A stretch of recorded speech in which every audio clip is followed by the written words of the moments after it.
voces de nuestro país. Vengan, escuchen todas las historias, historias de amor, love, aventuras, adventures, and all the bad things and good things that happen to the people of our place. Buenos dias. Hello, everybody. I would introduce myself, but everybody knows who I am. So, but I'm Michael Rael. And this is Voces de Nuestro País. Something that we put together because we need to know our history of our area. And today we're very fortunate. This is our third one. Fortunate that we have Louise Gallegos and Mr. David Cisneros. Louise is here reluctantly. Didn't even send her sisters out of town so they wouldn't come and harass her to do this. Anyway, want to remind everybody that on January 24th we have open mic. So people want to come and tell a story that that they want to share with the world. You don't want to be here for an hour, 2 hours. Please come by, and then 2 to 4 here at the library. But today we're going to start off with. Louise has been on the council off and on 20 years. Yes, sir. And one of the stories I like about her, I don't know if she still does this or not, but people will go up and say, Louise, you know what you guys ought to do is this and this and this. And she'd go, yeah, it's a good idea. Why don't you take it over and, we'll help you. That's the way it works, right? And so to me, she's one of our treasures. And to me, one of the super treasures of the area is Mr. David Cisneros. He fixes anything that breaks. I got a couple of stories about that. Some friends up in El Rito, their refrigerator broke. And they called in somebody else, and the guy came up and he says, yeah, I can fix it, $600. They called David. David went up there and fixed it. And the guy says, how much? $60. So the guy gives him a $100 bill, and Dave says, I don't give change. And the guy says, I didn't expect any. And then this eyewitness, this next story I witnessed myself. A friend of mine bought a refrigerator from David. And David said, we're going to take it. No, David says, I'll take it for you. So he backs up the truck over there. There's a little bit of snow, mud, and we're going to try and help him unload the truck. He said, get the hell out of the way. You guys don't know what you're doing. Get out. And he did it himself at 80 years old. That's an amazing person. Yeah. That's David. So without further ado, I've talked enough, and I think we'll start with the ladies first. Louise, yes, talk a little bit and make sure that you're yelling at somebody so that they hear you. Okay. My name's Louise Gallegos. I am currently a village council for the village of Questa, councilor. I am vice president of Taos Feeds Taos. I am, the list goes on and on. But I'm the fourth of 9 children. My mom and dad were Adonario and Petronila Gallegos. They were both born in Cerro and then moved over to Questa after they started having children. And he got work at the Molycorp mine back then. And so my dad was always involved in one thing or another growing up. He was with the union, and he was the treasurer, I believe, and he also was with the Acequia. So I am the treasurer for my Acequia Association here in Questa Citizens Ditch Association. I guess because my dad was involved in so many things, he enjoyed politics. He really loved politics. So when there was someone running for office that he really liked, he would support them 100%. And he also had us taking us to election day and handing out all the little cards and stuff for the people he was supporting. So I guess that's where a little bit of the background comes in for the things that I do. I was married for 20 years and sat around the table with family and friends and criticized one thing or another and how the village should run, and nobody ever did anything. And then I became divorced in the year 2000, and I started going to village council meetings, and I'm looking up there and I'm thinking, there's 5 men making decisions for our village. Where's the woman's voice? And so I decided to run for village council. There was a seat that was going to be up. My brother Donald, he had been appointed to that seat. So his seat was up, and I thought, I'm going to run. So I talked to him, and I said, I'm going to run for village council. He says, you think you're ready for that? And I said, well, you're running for district attorney. Do you think you're ready for that? I said, I don't know if I'm ready or not. I said, but I think I'd like to run. So yeah, he supported me 100%. Of course, all my brothers and sisters did, mom and dad, and started campaigning. And before I knew it, I became the first elected woman to sit on the village council for the village of Questa. And I won by 52 votes. I could not believe that I outvoted all the men that were running. So that was quite an accomplishment. I was still kind of scared to be out in the public because I was a homebody. I never really went much of anywhere. So it was a big step for me. But Manuel Romero was very instrumental in encouraging me to run. He was the mayor at the time, and I talked to him in different places I saw him, and he encouraged me, and I guess through that I did, and I'm still here. I ran for 3 consecutive terms, so I was there 12 years, and then I decided at the time that the church fell down, and I needed to concentrate more on the restoration of the church, so I stayed out for 6 years. Then in 2018, I went back and ran for office again. And I was not going to run in 22, and then I ran in 22, and here I'm still here. So my term, I think I have 2 years left on my term. And right now I'm saying I'm not going to run, but who knows what's going to happen in 2 years. I would like to encourage the youth, especially the women, to get involved more.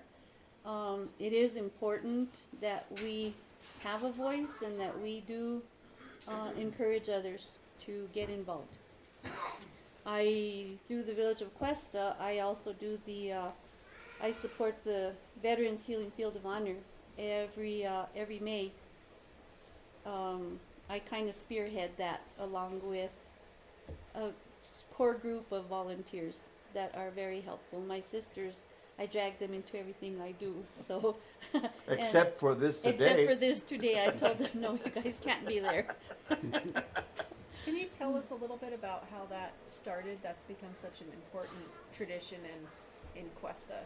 The Veteran Healing Field? Yeah, the healing field. Back when the 11/15th was going, I can't remember the exact year offhand, but they were being deployed to Iraq. Was the early 2000s, I know that. And so the mayor and administrator at that time, Mayor Charlie Gonzalez and Administrator Brent Jaramillo, they were at a conference in Kansas or somewhere, and there was a gentleman talking. It was 9/11 actually happened, like a couple years before, 2-3 years before the 9/11 happened. So they were showing these fields of flags that they put up in honor or to honor those who lost their lives in the 9/11 attack. And so they thought, let's do something like that for our National Guard 1115 Transportation Unit. So they came up with the idea of 1,000 flags. I don't know why, but they decided on 1,000.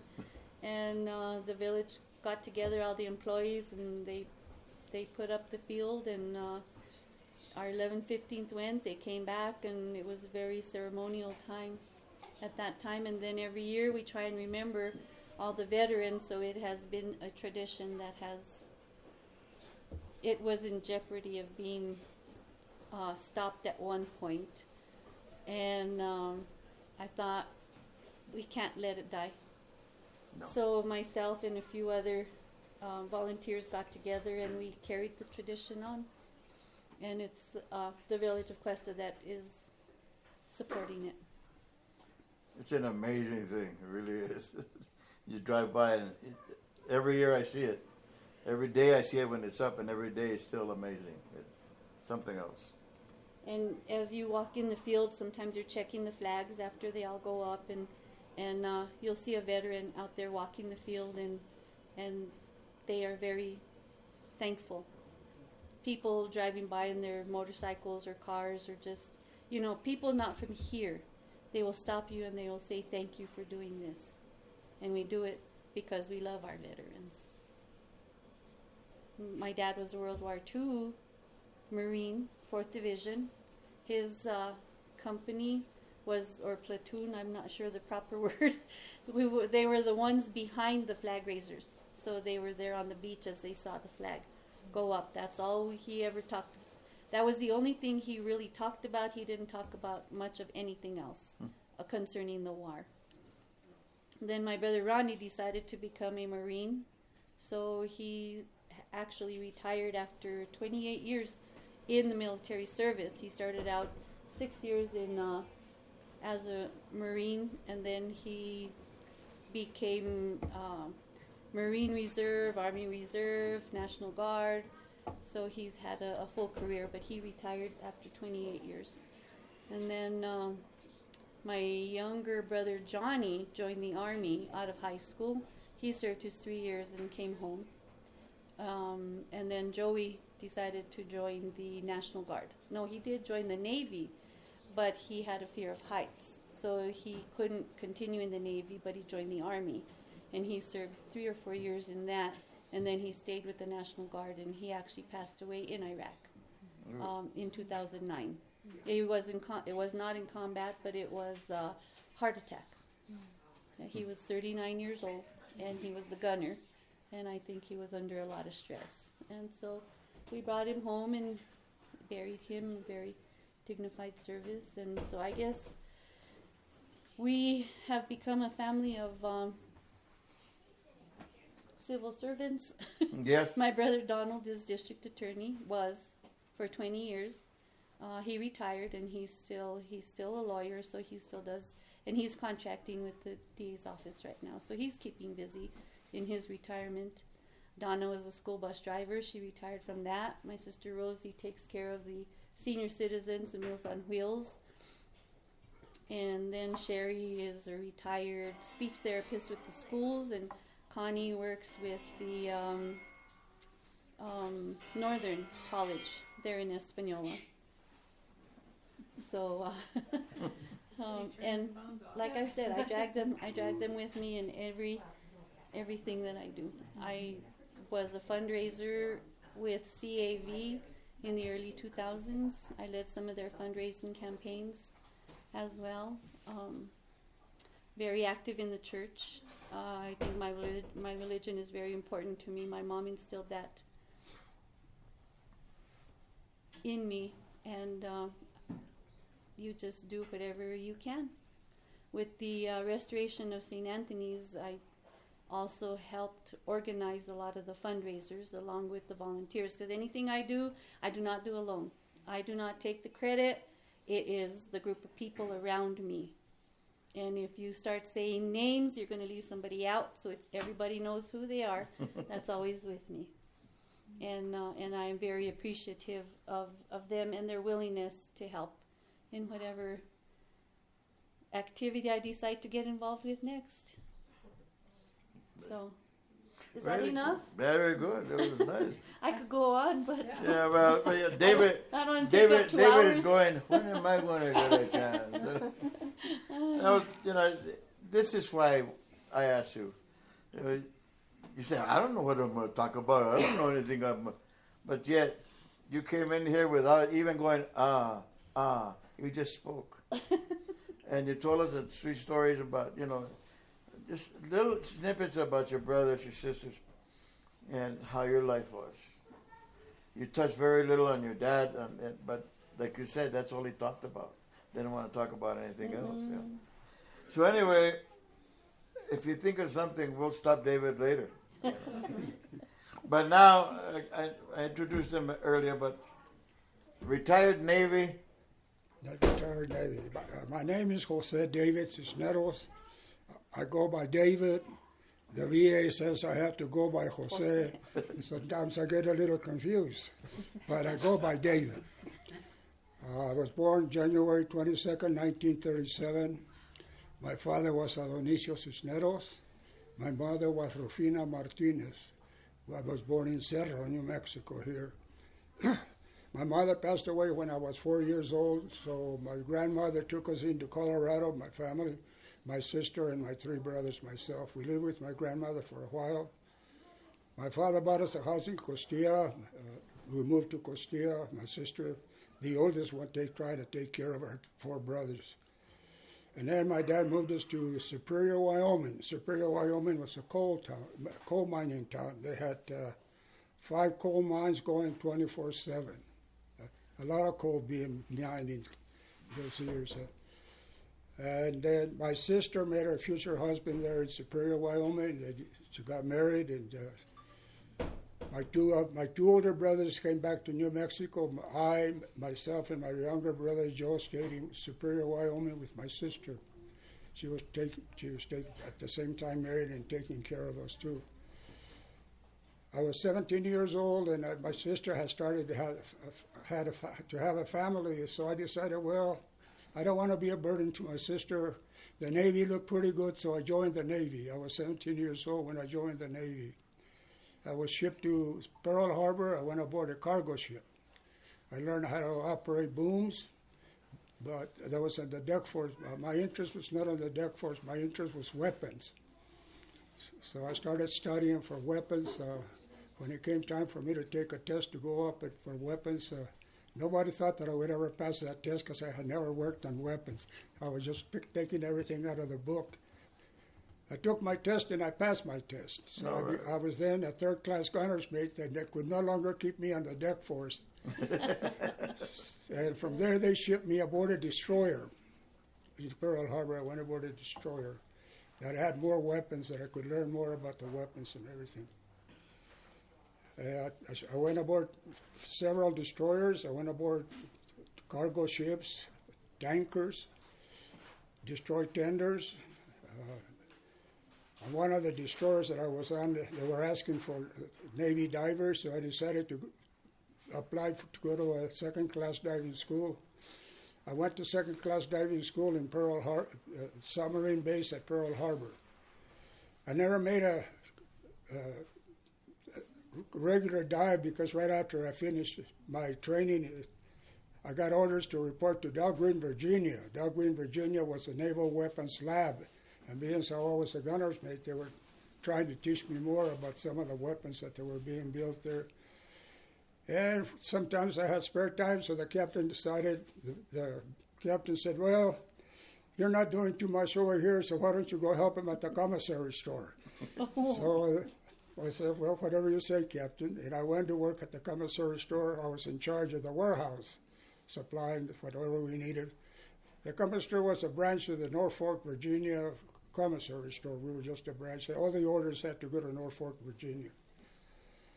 After my tour in Norfolk, Virginia, I was assigned to the USS Forrestal, the first supercarrier ever built.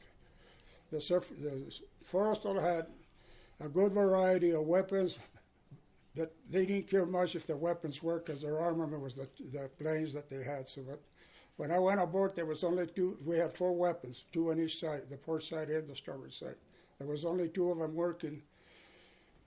My division officer was a warrant officer. Him and I, we worked together. We got all our 4 weapons going the way they were supposed to be going. We had a firing exercise. We shot the target down 90% of the time. That was the first time a supercarrier had ever won a battle efficiency E. We had a battle efficiency. We had a big E, and the supercarrier, and the carrier was the first carrier to ever win a battle efficiency E.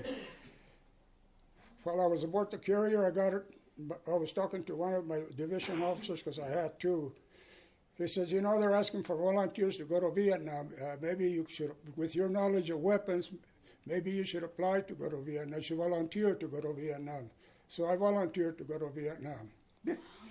When I got my orders to go to Vietnam, my division officer says, the captain wants to see you. And I said, what did I do? What's wrong that the captain would want to bother to see me? I went up to the bridge and I says, Captain, I reported to the captain. The captain says, you've been a good sailor. Tomorrow I'm going to give you a treat. I'm going to fly you off the carrier. He says, I want you here at 8 o'clock. So I showed up at 8 o'clock with my sea bag. They put me on the cot. It wasn't a jet. It was a prop job. They put me on the cot. It was called a cot. They flew me to Puerto Rico. From Puerto Rico, they flew me to Jacksonville, Florida. From Florida, they flew me to San Diego to start my training, 6 weeks training for Vietnam. Wow.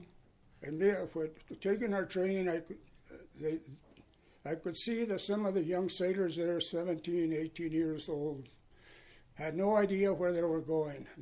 They acted like they were going to a party. We get to Vietnam, bullets started flying all over. They didn't know what to do. They started crying. I was the senior weapons specialist there for the 3 divisions. We had 3 divisions of gunboats, river boats. They would come crying to me because I was senior weapons. They couldn't go to the captain, I guess, the boat captains. They come crying. They put tremendous pressure on me. And I couldn't ship them out. I didn't have the authority to ship nobody out. All I could say was keep your weapons firing and you'll be safe. And we kept our weapons firing as best as we could. The big mistake that was made, that they converted the 30 caliber machine guns to a NATO weapon, a NATO bullet. They would jam a lot with that NATO bullet, so we had to carry extra barrels, take a barrel, throw it overboard, and put a new barrel in it. One time we had a 50 caliber, hot 50 caliber. I had no idea what the lieutenant was doing next to the 50 caliber. When I got there, I went to push him away from the gun, from the 50 caliber machine gun. The 50 caliber machine gun blew up, blew the lieutenant's leg off. It blew me off the boat. It's a good thing some of my shipmates seen that I blew off the boat. They picked me up and they brought me aboard again. We got the lieutenant secured as best as we could. We called in for a helicopter to pick him up and medevac. At that time, some of my shipmates noticed that I was bleeding from both of my ears. The explosion had busted both of my eardrums. Huh? But I was okay, and I could still hear enough that I was okay. Then when I came back from Vietnam, I was thinking of some of my friends, some of the young sailors that went to Vietnam that didn't come back. I had a hard time sleeping. I was having nightmares. My wife suggested that it would be better if I would pray to my guardian angel and Saint Michael the Archangel. So I started doing that, and my nightmares went away. And now I am at peace with myself. When I came back from Vietnam, I was stationed aboard a destroyer. This destroyer was either sold to the Turkish Navy or given to the Turkish Navy. And because of my knowledge of weapon, I was selected to stay aboard the destroyer. So I served under the jurisdiction of the United States Navy. I served 6 months with the Turkish Navy as an instructor under weapons, the weapons that the ship had. After that, I went aboard a light cruiser. The light cruiser was the USS Providence, CLG-6. The U.S. had missiles. I never worked on missiles before, but I learned how to work on missiles too. After my tour on the USS Providence, I was assigned shore duty back to the Naval Training Center in San Diego to train recruits. That was my last duty station. When I was getting ready to retire, I decided, well, if I'm going to retire, I better figure out what I'm going to do in the civilian life. So I went to the library and I got a book that what were the most important jobs in the outside world. And they had diesel mechanic #1, refrigeration and appliance repair #2. So I decided to go. I went to 2 different schools in San Diego to learn refrigeration and appliance repair. Wow. When I finished my school, the last school there in San Diego, the instructor said to me, David, don't go look for a job. Starting Monday, you're going to be my assistant. So I stayed there 18 months at the same time learning and getting paid for learning, which was good for me. When my aunt passed away here in Cerro, I came to her funeral and I got to talking to people. They said, you should come over here, open up a business. There's nobody here doing this kind of work. I went back to San Diego and I told my instructor I was going to leave. He was a little leery about letting me go, but he found this. I says, look, I'm going to go open up a business. He said, good for you. But you don't know it all. You're going to sometimes get in trouble. You call me at night and I will tell you what to do. And he did that for me. He was a good instructor. He took good care of me. So that was the reason I was able to learn more, because of my instructor. That's good. And that's about it. Oh, I forgot one thing. One thing that I did happen to me was, because of my knowledge of weapons, they used to transfer me from one destroyer to another destroyer out at sea. Oh. It was called a boatswain share. The Navy doesn't call them ropes; they call them lines. So they would throw one small line across the other destroyer. Then they pulled on that small line till the line got bigger enough, and then they would put me on a chair like this with a pulley on top of it, and they would pull me across the sea to the other destroyer, so I could help them with their weapons, or they were having a firing exercise. It was up to me to judge the firing exercise that they were having, to see whether they passed the firing exercise or to see whether they failed the firing exercise. They did that about 5 times, which I used to tell my buddies, my shipmates, don't let me hit the ocean, guys. And that's about it. My Navy career was a good career. I'm happy I was able to do what I did. And I'm at peace with myself now. Good. Can Wow. you tell us a little bit about some of the, in the 20 years, you've mentioned some of the places you went. Well, You went to a lot of different places. I worked at the aircraft carrier. I went to the Mediterranean. I went to Spain, Italy, France, Turkey, Greece. The South Pacific, the Pacific, I went to, of course, Hawaii. I was stationed there twice. I went to the Philippines, visit the Marshall Islands, Kwajalein, Anahuita, Korea, the Philippines, Hong Kong, Australia, New Zealand, Hong Kong. So I was able to see most. I never made it to the Atlantic Ocean, so I never made it to Germany or England. I wish I would have been there, but I never went there. In Vietnam, when I came back from Vietnam, I didn't know that I had been awarded the two medals that I'm most proud of is the Vietnam Service Medal with 5 bronze stars, and the Navy Commendation Medal with a Combat V. Those are the 2 medals that I'm most proud.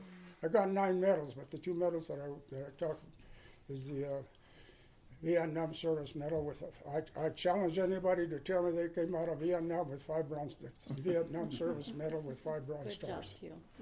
and of course the Navy Commendation Medal with the Combat V. So that's it. Wow! Thank you. That's great. Now you know why I wanted him here. I mean, this is a living treasure. Definitely.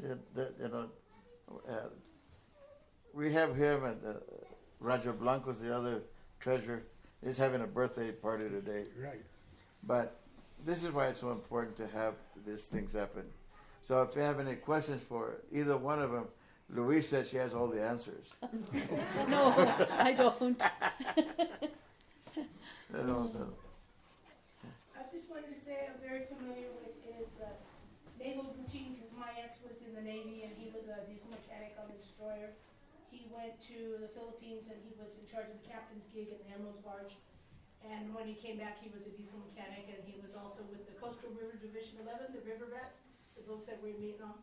Yeah, so I'm very familiar with it. I have no idea what the hell you said. David does. Yeah. Mr. Long? I was wondering either Louise or David, if you had any memories that are strong for you growing up here in this area, whether it be the school, your friends, time in the montes, hunting, fishing, out at the river, anything like that that you might be able to share with us. I left Cerro when I was 4 years old. My mother passed away when I was 4 years old, so my father moved us out of Cerro, so I have no memories of really Cerro. I have a lot. Oh, good. Well, growing up, my dad always planted a garden. So of course the kids had to take care of the plants, go pull the weeds, and I remember putting the coffee cans over the plants so the hail didn't beat them up. We, and little things like that. We were picking rocks, and my dad was an avid outdoorsman. He was not a hunter growing up, but fisherman. He took us fishing all the time. We'd go to the Rio Grande. That was our haven. He'd say, "I'm going fishing." Whoosh, all the kids jump in the back of the car just to go up and down all the trails. So we knew all the trails over in Cerro when before anybody really discovered them. We'd stop at my grandmother's, who is David's mother-in-law. We'd stop at my grandma's, and she would talk to us. And I asked her one time, "Grandma, do you know English? Can you talk in English?" "No, mijita, no sabes nada en inglés. Háblame en español." Okay. She knew, but yeah, out of respect, she wanted us to talk to her in Spanish. And I was a tomboy. I preferred hanging around with my brothers. There's 3 older sisters, and then me, 2 brothers, a sister, and then 2 brothers. So Donald and Ronnie were the 2 I always hung out with. They were closer in age, and I preferred playing marbles and playing baseball and whatever they were doing than to be with the sisters inside. So, and my dad coached Little League, so I would go with him to the baseball games over in Cerro. He was a coach for Little League, and we were always outside. We'd play till dark. There was a swamp to the west of my house, 2 fields across, and in the wintertime, ice. We'd be out there sledding and freezing to death. We didn't have gloves, but we got some old socks and put them on our hands, and we'd be sledding all day until it got dark, and then we had to go in and warm up. My mom was really good at taking care of us and making sure we ate well. She tried to teach us how to can, and when you're a teenager, you don't want to know those things. We grew our own vegetables. My dad planted fruit trees, so we have the fruit and the vegetables, and she did all the canning, and we'd help little things, but, like I said, you're a teenager and you really don't want to learn those things. But now it's like I regret not learning them, but I was a tomboy, so. And I lived by the elementary school, the La Cienega school that got torn down this last year. It was very sad to see it going away, because we would go up there and play. It's a quarter mile from my house to the school, so we'd go up there and play all summer long on the equipment and, just take care of things. Like father, like daughter? Pretty much. Can you tell us, you said that your faith is a very important part of your life. Can you tell us a little bit about how that looked in your childhood and some memories that you have about it, how it's the same as now and how it's different? My dad did not take us to, he did not take us to church. He had gone to school when he was only Spanish speaking. He did not know English. And there was a school up in Costilla. It was the nuns that ran it, and they were trying to force him to talk English. So he was disciplined a lot because he only knew Spanish. And so he didn't want to teach us the Spanish language because of what he went through. So he had ill feelings towards the church because it was the nuns that were disciplining him. And he was mad at God for a really long time. So we were forbidden in going to Mass, but we'd sneak away with I can't always talk about the brothers and sisters, but I would always sneak away with the neighbors and go to Mass or go to catechism or, just kind of involve. And then I saw the Song of Bernadette, and I thought, boy, that really touched my soul, and I wanted to become a nun, just like Bernadette, and I wanted to do all of that. And then as you grow up, you go to school, and kids, you were still in and out, and finally my dad did allow us to receive our sacraments, and we all came into the church, so we started going to Mass a little more regular. My mom she didn't practice her religion, but she would teach us the faith quietly at home if we had questions, and she would always do that. And so after high school, and I got married, I through the church, the Catholic Church, and then I didn't always attend Mass, and then when I got my kids baptized and I started listening to our responsibilities as parents, teaching our children our faith, then I got a little more involved in it. And so one thing I do remember is that God tells us, I have no hands or feet except yours. So he asks us to do his work, and I try to do his work here on earth. I am by no means thinking I'm better than anybody else, and I am not a saint. I'm a sinner just like everybody else, but my faith is a very strong part of my life, of how I try to live it. In respecting others and treating them how you would want to be treated. That's how I live my life. Very good. It's a good way. Thank you. Except when you don't bring your sisters. That's right. Except when I tell them you can't go.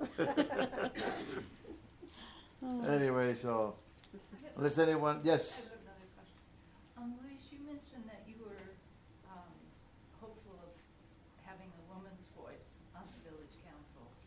Does anything come to mind over your years of experience how that happened?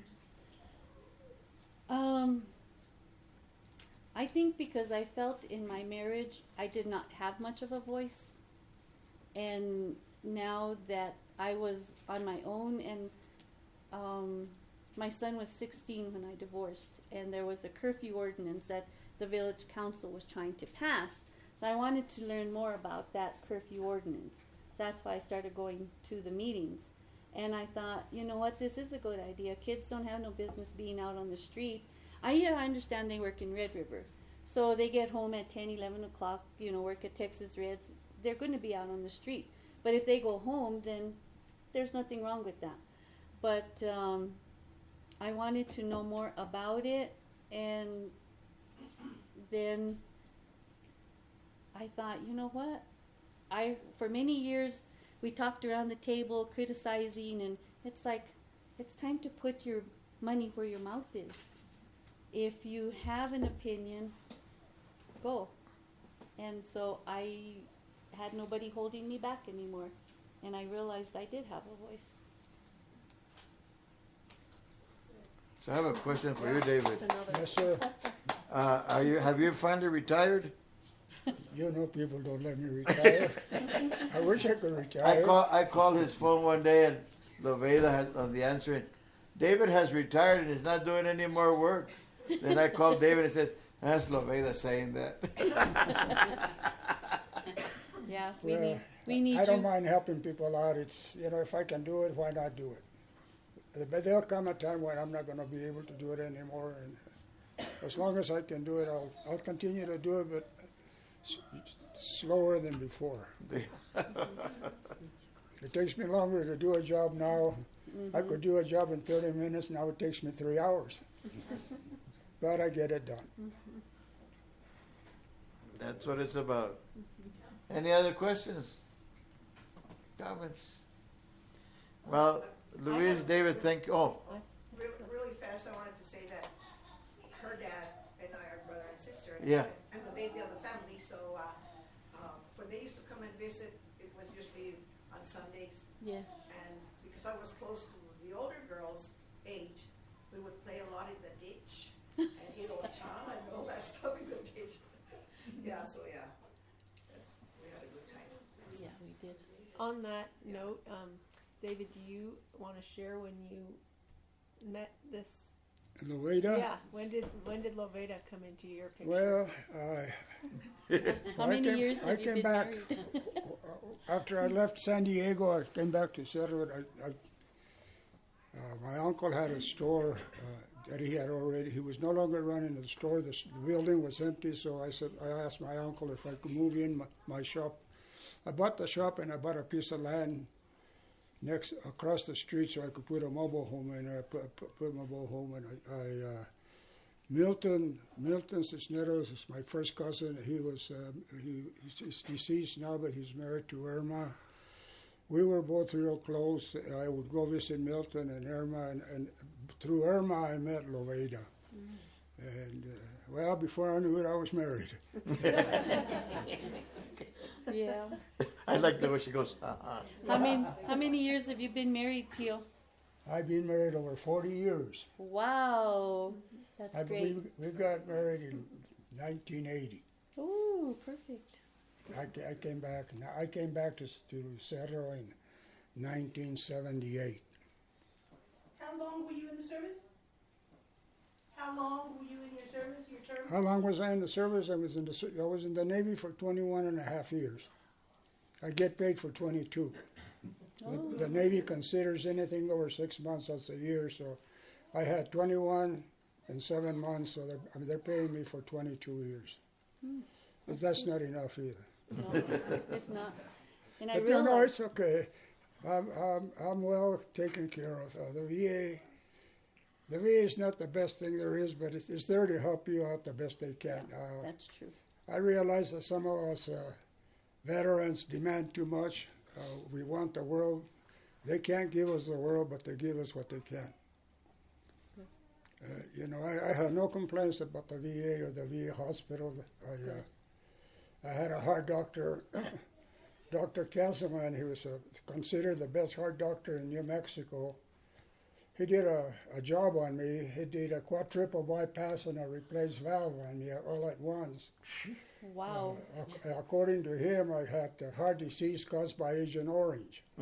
So they could no longer deny me a disability for That's Agent right. Orange. So with that letter, they had to give me some kind of a disability for Agent Orange. Good. I don't know that I have Agent Orange, but that's what my doctor said. Yeah. Yeah, my brother went to Vietnam and he came home with Agent Orange and he was a completely different person. He was a tall, thin man and he came back big and bloated and couldn't handle his alcohol. And then my father, he went to France and Italy. He was a paratrooper. I'll expect to hear January 24th. Yeah. So you can tell us about that. David, And I realized, I realized I talked about my brothers and sisters, my mom and my dad. I did not talk about my children. I am a mother of 2 wonderful children, a son and a daughter. My son is Dean Maximiano, or Dean Max. A lot of people know him as Make, after his grandpa on his dad's side, because his name was Manomake, his Maximiano. So we named him after the grandpa. And so my dad used to call him Manomake. My son, he used to call him Manomake, like the grandpa. So the name Make stuck. So some people know him as Make, some as Dean, some as Dean Max. And he's just my son. Then Carrie Lynn is my daughter. They are both doing really well. Carrie has a little girl. I have one granddaughter, 6-year-old. Her name is Isabella Rose. And so we have a lot of fun together. Where are they? Carrie lives in Peralta, New Mexico, her and a granddaughter. My son is here in Questa. He lives here, and he's a great electrician. Yes, sir. Luis, I'm going to put you on the spot. You said you grew up in the gorge and Wild Rivers. Mm-hmm. Who carved Gallegos into all the basalt rocks? Probably my brothers. Probably my brothers. It wasn't me.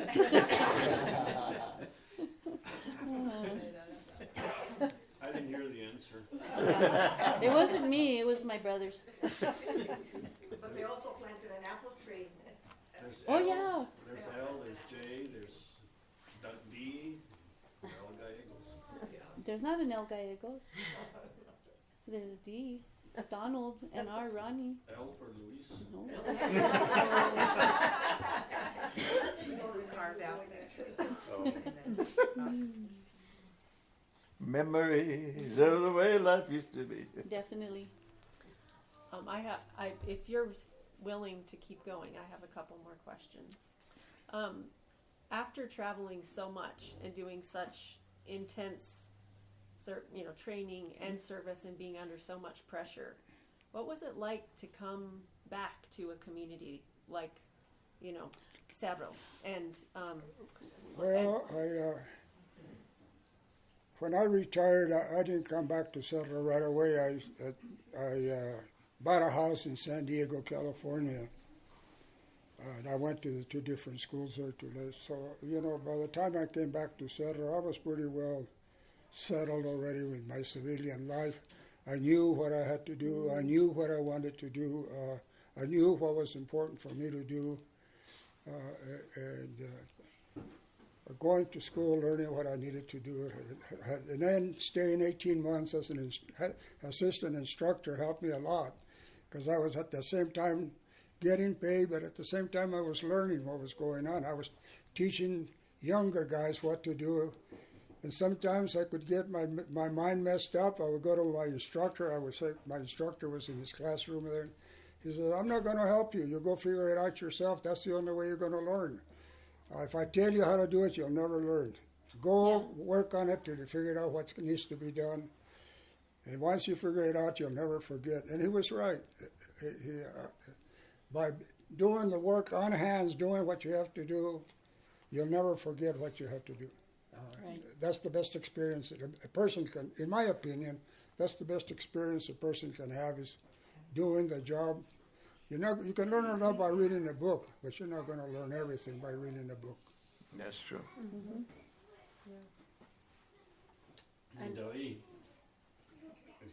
has told me a lot of stories of his career, and I get a kick out of one especially, and that's when he was sold. He tells me he was sold with the ship to the Turkey government. You were sold. That's a good story. I always laugh when you tell it. Well, what you mean when I went with the Turkish Navy? Yeah. Well, one of the stories the one that I've probably told you about was it was some kind of a Turkish holiday. I don't know what holiday it was, but when we came aboard the ship in the morning, they have a lamb there tied to a barracks to where we change our clothes to our work. There was a lamb there, and I'm wondering, what are we going to do with this lamb? What's going on? About 8 o'clock in the morning, they hung the lamb to one of the barrels on the gun. They lifted up the barrel, they cut the throat, and they saved the blood. All the Turkish sailors that were there got a cup, passed the cup around drinking blood, and I had drank some blood with my grandfather when he killed a sheep or a goat here in his farming. So it was nothing new to me, and I drank some blood with them, and I think they really appreciate what I did. I think they say, well, this guy's with us here too, and they all went and they shook my hand, and they just appreciated what I did, that I drank some of the blood with them too. I don't know, I have no idea what kind of a holiday it was for them, but that's what they did. Maybe that's the one I told you. Then you ate the lamb. No, I didn't. I wish I could have ate the lamb, but I don't know what they did with the lamb. Right after that, we got underway, so they probably threw the lamb overboard. I don't know. One thing I did learn, Loretta, what's that thing that I used to like, that I got to liking in the Turkish Navy? It's A food? My A certain mind is, food? yes, a food. It's like a potato. But you don't know? Oh, the eggplant? No, Eggplant. the eggplant. They could fix eggplant so good. I acquired a taste for eggplant, and I still like eggplant. But I can't get Loretta to cook it for me. Once in a while. No, I just love the way the Turkish people fixed that eggplant. It was something to enjoy. that was about the only food that I could eat that they fixed. 'Cause they would get fresh milk, throw it in tubs, and let it sit there till it just about sour. You know, I couldn't drink that milk, so if we were going out to sea, I would go to the commissary store and I would buy sardines, sausage, bread. We had onions aboard the ship, so I would go get an onion, slice it, and eat it with me. And aboard the ship, we could go to the commissary or the BX and eat whatever we wanted to. But out at sea, it was a different story. So, but whenever I knew that they were fixing the eggplant, I made sure that I went down to the mess hall and ate some of that eggplant. And I still like it. Yeah. If I can get Loretta to fix it. La vida. I know. For his birthday. Yeah. You mentioned being surprised about the food in Spain. Can you tell about that a little bit? We were going in, the Forrestal, the USS Forrestal was pulling into Spain. It was pulling into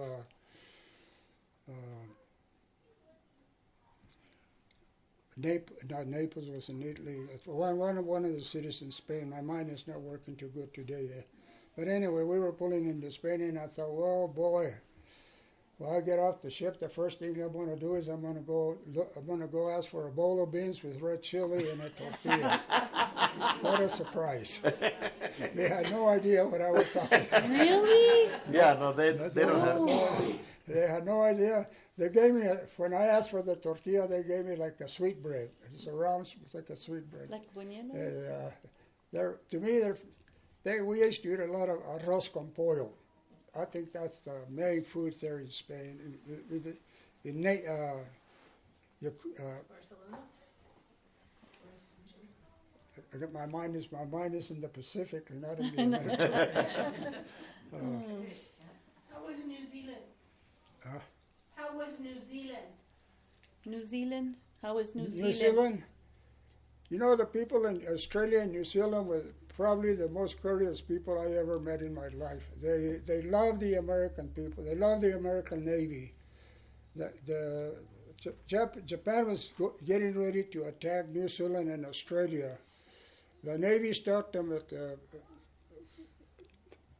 there was the big battle called I can't remember the name of the battle, but the Navy stopped the Japanese fleet from going into Australia and New Zealand.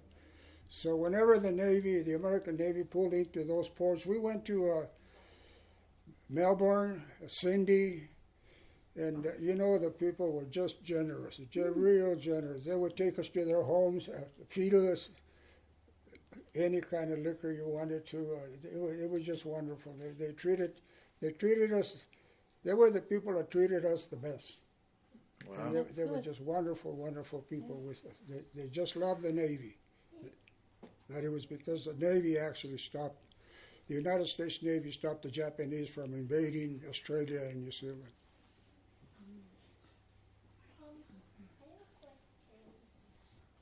Anything else anybody would like to ask? Comment? I have two closing questions for each of you. One is, if you could say something to your younger self, what might it be, knowing what you know now? And then what would you tell the youth of today, in our community, based on your experience? You're first. You can choose either one of those, or She's my niece. I'll let her go first. Looking back, I would probably tell my younger self to believe in yourself more. I had very little self-confidence, and I think that accounted for some of the decisions I made early on. Trust in yourself. Believe in yourself. There's nothing you can't do if you put your mind to it. I wanted to join the Marine Corps, but I was afraid of leaving Questa. So I got married instead, had babies. I'll always regret that. I always wanted a career in the military. And so that's probably what I would tell. And I would tell especially the women, the girls, the young girls growing up, not to let, how can I say this without sounding too, do not let anybody take advantage of you or put you down to the point that you do not believe in yourself, but always believe in yourself and always think good of yourself. Because if somebody tells you something bad, turn it around into something good. And always pat yourself on the back. No. I guess. I would bring home an A and they won an A plus. I lose 5 pounds, I need to lose 5 more. And so I learned to pat myself on the back. Yeah. It was just always important to, school was important to me. I always loved school. I always wanted to do my best, and I always did. Even if I had to stay up studying until midnight, I did. Still get up and run to school in the morning. So yeah, I think that's about it. Anyway, the city I was trying to mention in Spain was Barcelona. Barcelona, Spain. That was, well, I could speak to them. Their Spanish is a little bit different than mine. I speak the Castilian, the new Castilian Spanish. They speak the old Castilian Spanish. Yeah. Our Spanish is probably a language that's about to go under too. Pretty soon nobody's going to speak. That's that. true. Our Spanglish. Our Spanglish. If you have any thoughts But I would about tell the young language, generation that it's never too bad, okay? I mean, even though you think you're at the end of the rope, you're never at the end of the rope. Always find somebody to help you. You talk to somebody. I tell the younger generation, I tell the twin boys that they call me Papo, and not really their Papa, but they call me Papo. I counsel them and I tell them, no matter how bad you think the world is, it's not that bad. Come and talk to me. Talk to anybody. Talk to your dad, talk to your mom, talk to your talk to your friend. If your friend is leading you the wrong way, come and talk to somebody that's leading you the right way. Because there's two roads. In my opinion, there's two roads. You have the crooked road and the straight road. It's easy to take the crooked road. Anybody can take the crooked road. Mm-hmm. But you have to fight to be on the straight road. And if you're on the straight road, you'll be all right. You'll accomplish something in your life. You can always say at the end of the road, well, I fought the fight, and the Lord is good to me. And that's the way I look at it. Yeah. At the end of when my day comes, I know I have accomplished something, and everybody can accomplish something if they try. That's all I have to say. Thank you. That's quite good. It's quite good. That's a lot. Yeah. Yes. Well, again, thank you guys for coming in today. You can find this on, when will it be up on YouTube? Tomorrow. Tomorrow? So we can call her sisters tomorrow. Yeah, please visit Voces de Nuestro País. And if you know anybody that you think should come and tell stories, please let me know, or Claire, and we'll put it together. And what's the date in January? 24th. 2 days after your birthday, 1 day after mine. It'll So- be a birthday party. There you go. So thank you guys. Thank you for being here. Thank you guys. Thank you. Thank you guys for putting up with us. You have listened to the stories. Vayan y digan a todos que vengan a escuchar las historias de nuestro país.